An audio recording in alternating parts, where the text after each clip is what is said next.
Right, apologies for how that last clip ended. I got interrupted. What I've done since then is I've ordered that Runcam Split 3. I also ordered a couple of the mounts, and I've taken the Cadex out of the Mini Talon and put it back in its box, and also put the Runcam Swift 2 back in its box. So they're all ready to go back on the shelf to be used on something else. Again, I'm going to have a look at putting the Cadex in the ZOHD Drift and take it from there. The only problem is, with that, I don't have a stable feed. Fuck. Piss. I don't particularly want to get the flight controller out of that. Okay, that Cadex might be living in a box for a long time. Right, so I decided, instead of this being a video of just complete cockery, basically, we'll do something productive. So what I have here is the Theutech Power Manager, which the label was off in the box, so I've had to trace what each of these wires do and make sure I got the label right around. So I need to know which is voltage in and which is voltage out. So in is obviously to the battery, out is to the speed controller. Now, where this is going to be positioned in the plane, because the speed controller has a massive long lead, because it's designed for jets, where the speed controller and the fan are usually towards the back, it turns out that actually for voltage out, which goes to the speed controller, I can more or less just solder the XT60 on like this. For the outer, I'm going to extend it. I need to extend it by about 8 inches towards the front. And I'm going to put on the sort of 3.5mm, not 3.5mm, 4mm. 4mm. The 4mm bullets like that. And I'm going to use one of these 4mm covers, because I know what batteries they're going onto, and they use these from the Hobby King factory. So I've got this on. You know, you can see the light on the front. Looks like a sonic screwdriver or something. No, it's a soldering iron. So I've got this. This is just an XT60. I need this connector, which is why it's got the Sharpie mark on it. I'm going to get a clamp. Now I can use a metal clamp because there's no voltage going through this. Obviously, if you were soldering XT60s onto a battery, that's slightly different.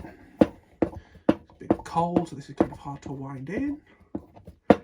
Right, so negative is this sort of weird pointy end, and we're going for out. So solder is another useful thing when you're soldering. We'll get the thicker stuff.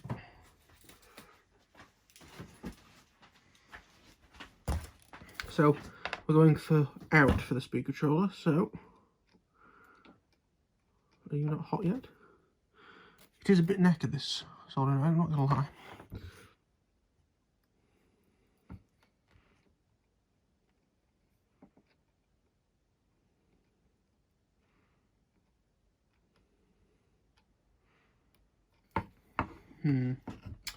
Going to get my little scrapey doodah. I need to possibly look at having to order a new end for this soldering iron. It is about knackered.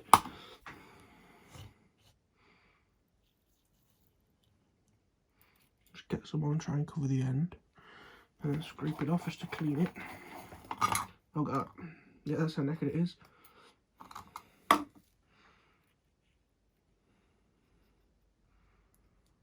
Oh yeah, it's got holes in both ends. Yes, this end is about naked.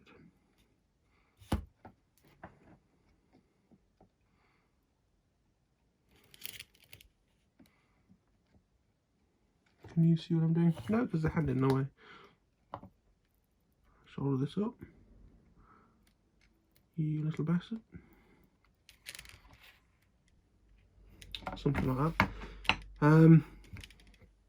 Right, and then we can try putting a little bit of solder in these connections.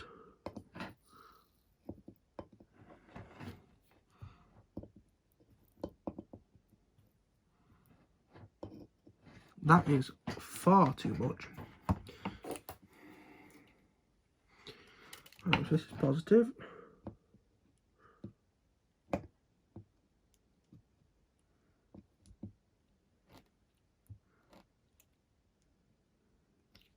start moving, you little bastard.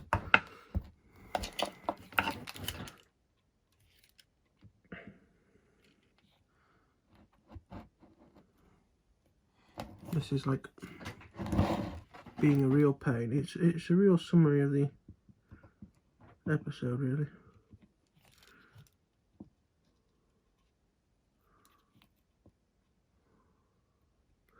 That's something like it. Not actually melted that, just kind of darkened it, so that's good. Oh, I bet you can't guess what I've done, ladies and gentlemen. I bet you were shouting at me while I was doing it.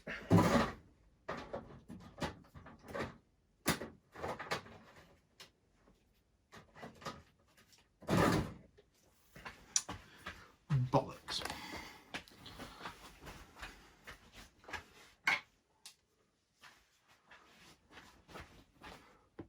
But the next one's going to be an absolute disaster. Try to do that again. You little fucker.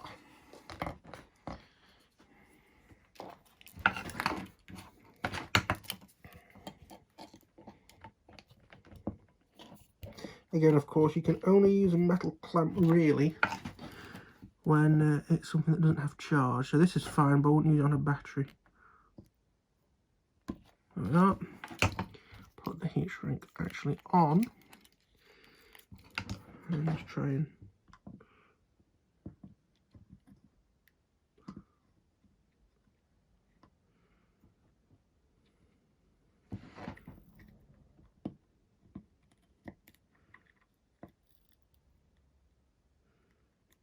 like so. Looks about right. Give it a quick tug, like you always need to. That's slightly fucked up because it's now shrunk before I got to it. It's going to be one of those days, I think. I won't handle any heavy machinery, let's put it that way. I might end up in hospital, where, knowing the luck, I will get the COVID.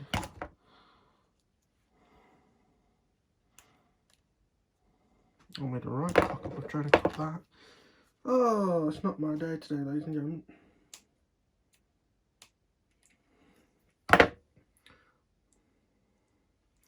On this type of day, I shouldn't really be using an open flame, but the way today is going, well, never mind.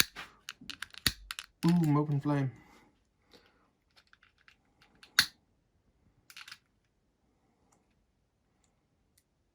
You got to sort of shrink it a little bit because I'm using slightly too big a heat shrink. You got to shrink it a little bit and then try and push it in the recess, which isn't the most fun.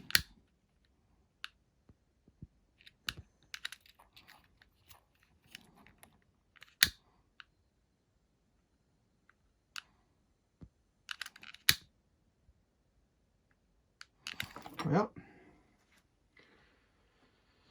right, next one. Make sure I put the heat shrink on this one, shall we?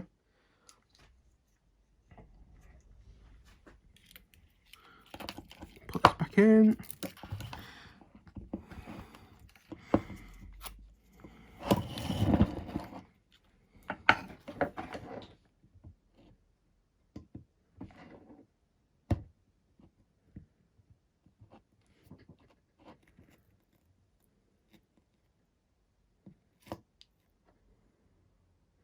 That's already got a problem that I can see immediately happening. Luckily, this doesn't need unplugging a lot, which is good. Hopefully ever, really, once it's assembled. Until the day it dies. So we'll try and make it a smidge. Yeah, I'm glad that this is not a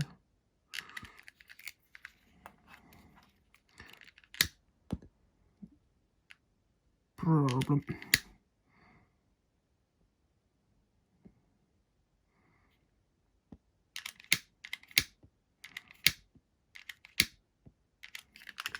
Possibly out of gas. So, have we got any more in here? I know we're running low on it. a buggeration. I'll leave that there to remind me.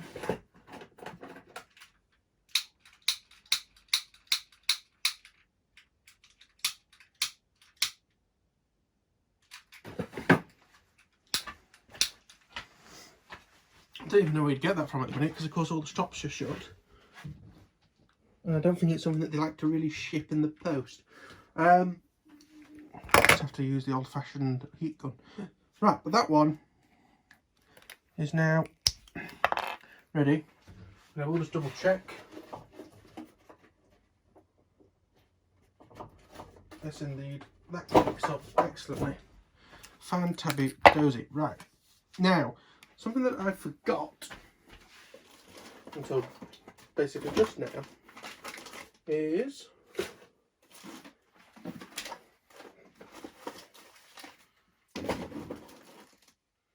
we need a separate BEC. These are the ones that I use from Turnigy up to 6S,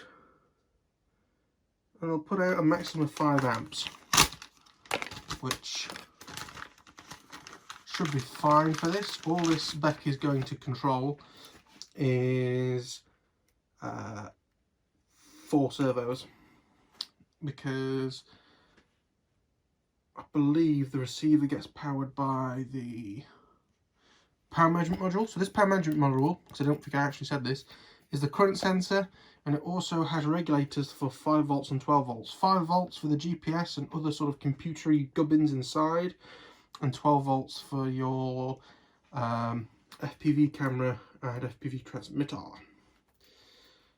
So what you do need to do, because they don't do this from the factory, is it's set to 6 volts by default on that jumper.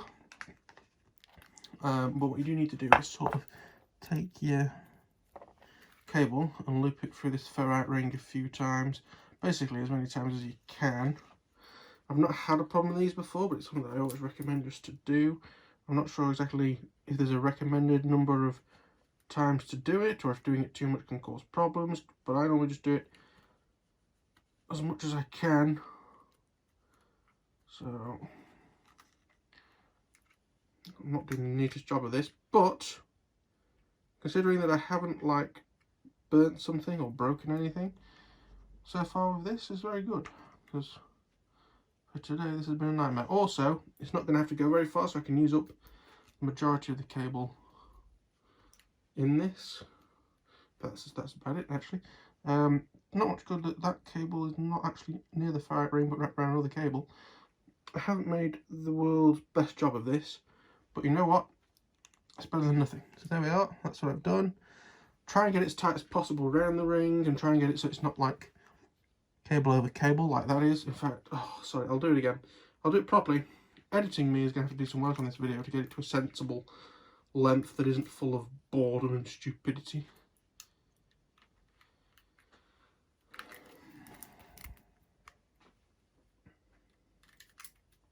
I've got a bit of time before the video has to come out, so it's not too bad. And I'm now working from home, praise the Lord.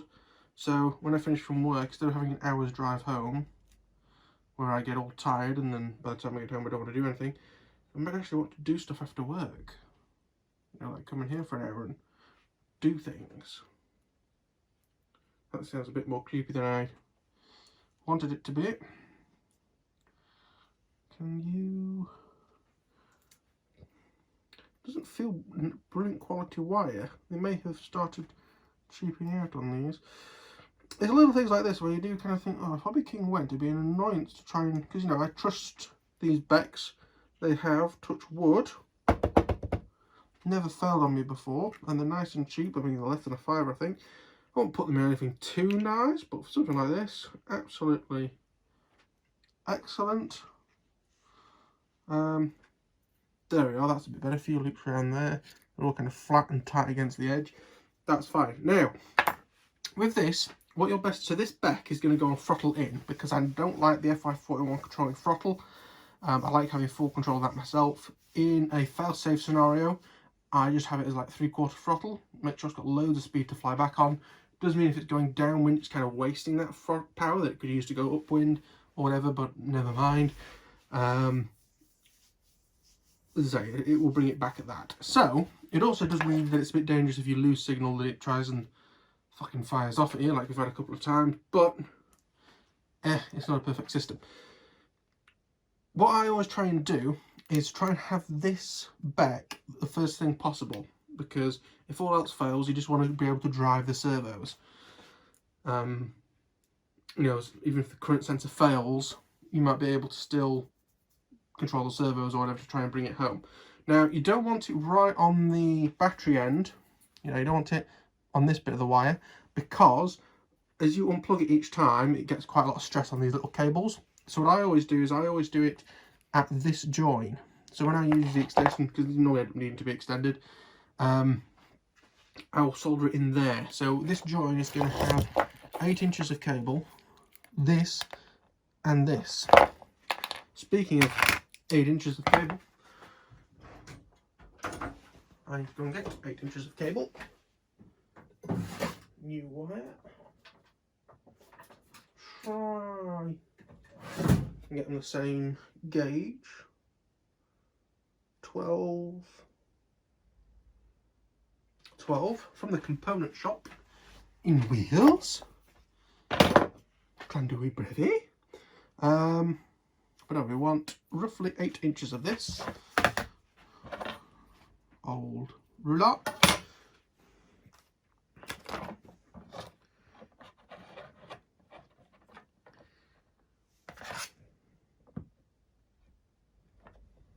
Which roughly 8 inches, like something else.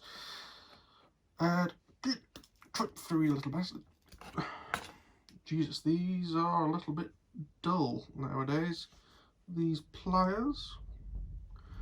Cut it again a little bit more straight, and then 8 inches is a good estimate.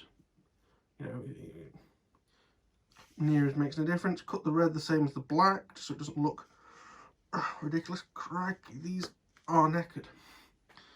Poor old cutters. Right. I think possibly the first thing to do is put the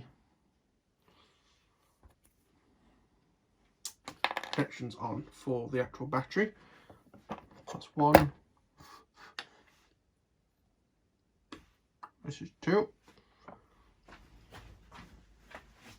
This long video will make up for all of the they had a little video the other week. Have we got a battery? We do. It's wired up like how a battery's wired up. So we need negative on the black. No, negative is always black. Female on black on these leads. So we have the technology, because we have this device, which you will have seen on the channel before. Female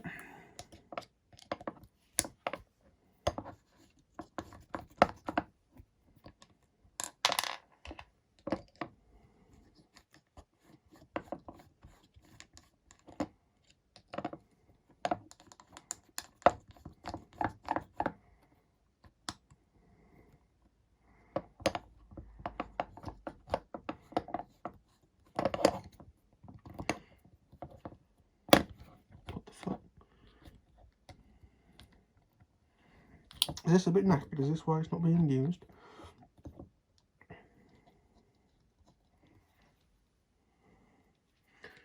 Oh, sorry, it'll do for what I want it to do. We will grab solder.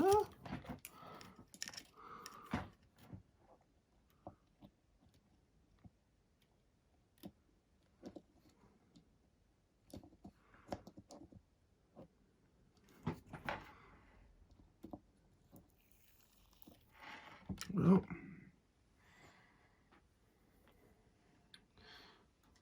this is black, yep. If we wanted to, we could dab a little bit of solder on the end of the cable as well. Let's try and help that out a bit.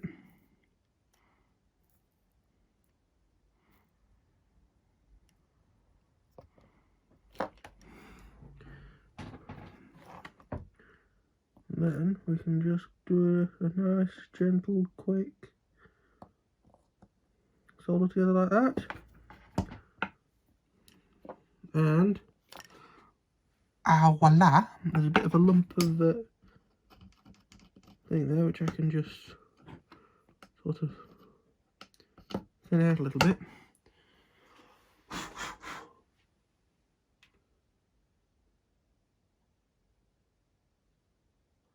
Oh! Can you see this?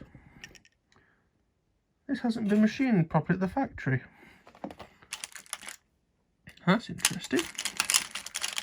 How very, very interesting.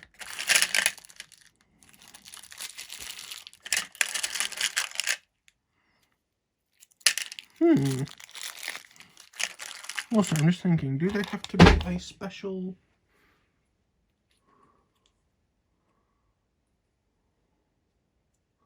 No, that seems to be fine.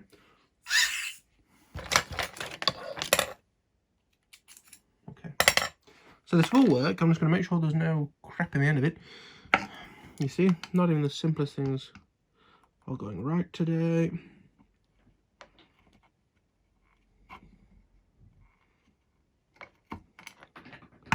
Swap that out of the way.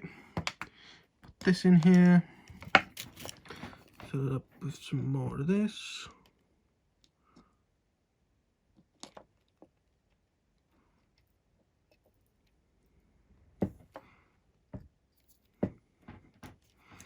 This soldering iron tip is really, really about accurate.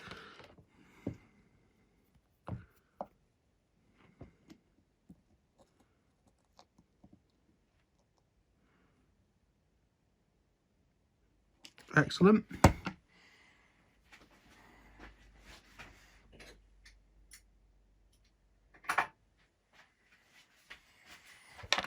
Now I need to do the same for the positive. We've got to be a bit more careful with this, of course, because we don't want anything going in the spring.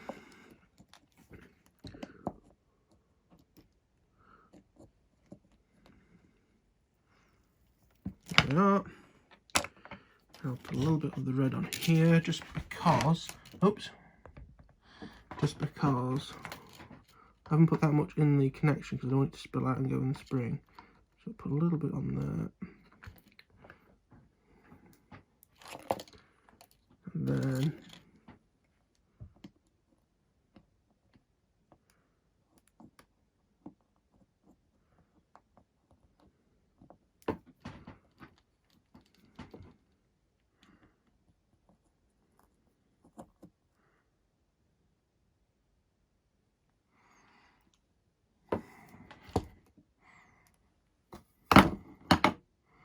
just something to try and keep that off the table.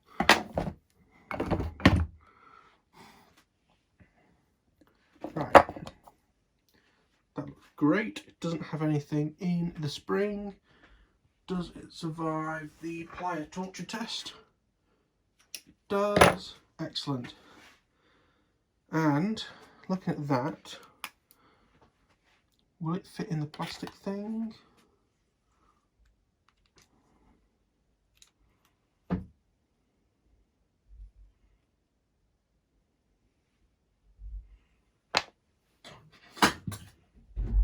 Well, I got interrupted again. Can you now see why I don't do live streams until I have the house to myself? This took bloody ages to get put into there. I had to really push quite hard to get it in.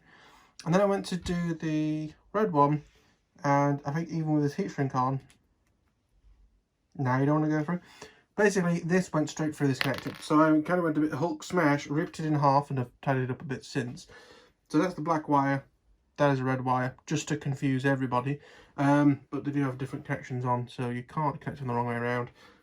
But still. So now we're going on to what's probably going to aggravate the absolute crap out of me, trying to join these three things together. So, what I'm doing is stripping the wire with my teeth. because I hate all wire strippers. I'm just going to put some solder into both of these cables here. I'll do the same with this one.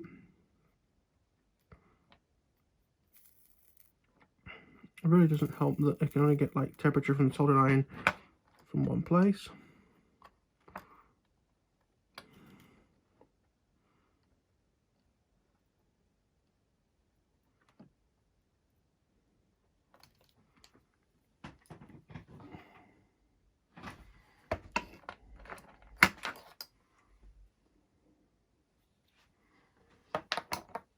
So I'm going to strip the wires on this back so they're open like this. And I'm going to cut a bit of red heat shrink.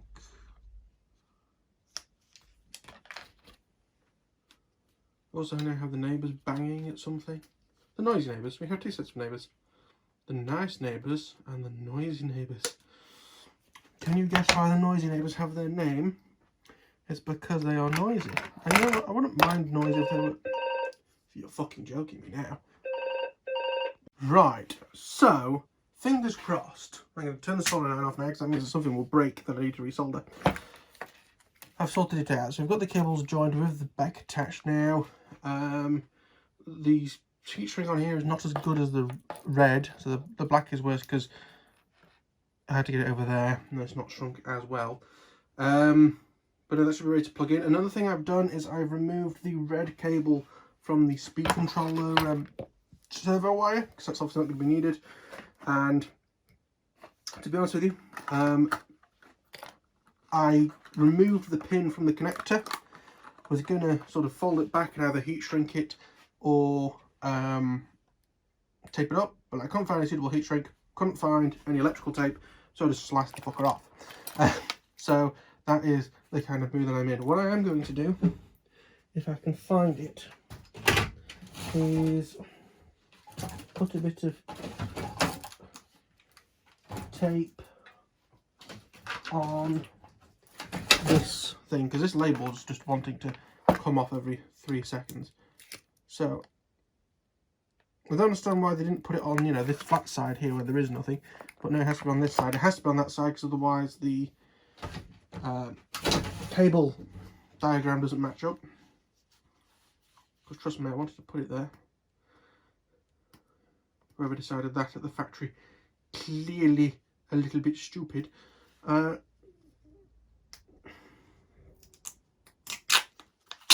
So, cut that off. I'm just going to Gorilla Tape, of course, for the toughest jobs on the planet, like holding a sticker on.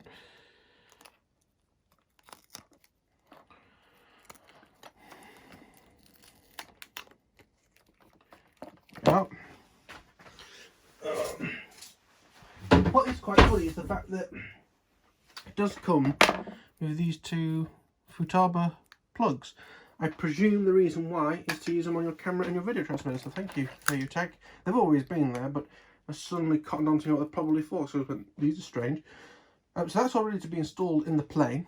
In fact, why don't we end this pile of dog shit that has been the session today by doing that, shall we? So what I'm going to do is I'm going to grab the soldering equipment and shift that out of the way.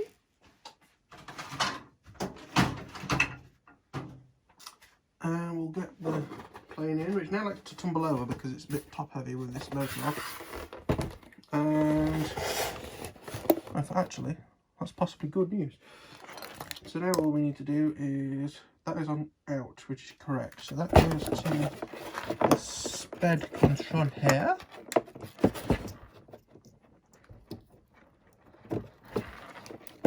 Like so.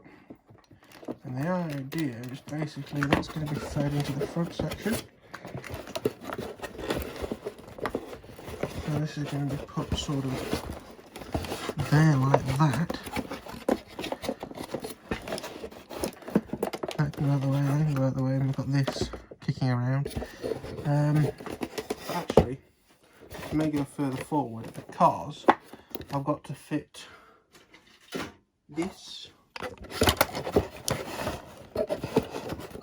and the flight controller in there. But at least it's soldered up, and there's cable length on either side, so we can kind of move wherever we want. I'm actually going to leave that in the plane, so it feels like we're going somewhere, if nothing else, even if we aren't actually, it'll at least feel like it. So that's it. We've lost a camera basically and gained a thingy-my-bob. Excellent. So that is going to conclude this video, which at the moment I've been split into two. It depends on how editing Jake feels. Because this is going to be such a pain to edit, I'm probably going to edit it on the main computer. Most of these have been edited on my laptop recently, but that is a case of usually just dragging and dropping stuff. This is going to have to take a bit more finagling, but hopefully you can bring some joy to my sadness with a like. Any comments greatly appreciated. Subscribe if you're new and want to see more of me getting angry at this plane. And I'll see you all in the next one. Goodbye.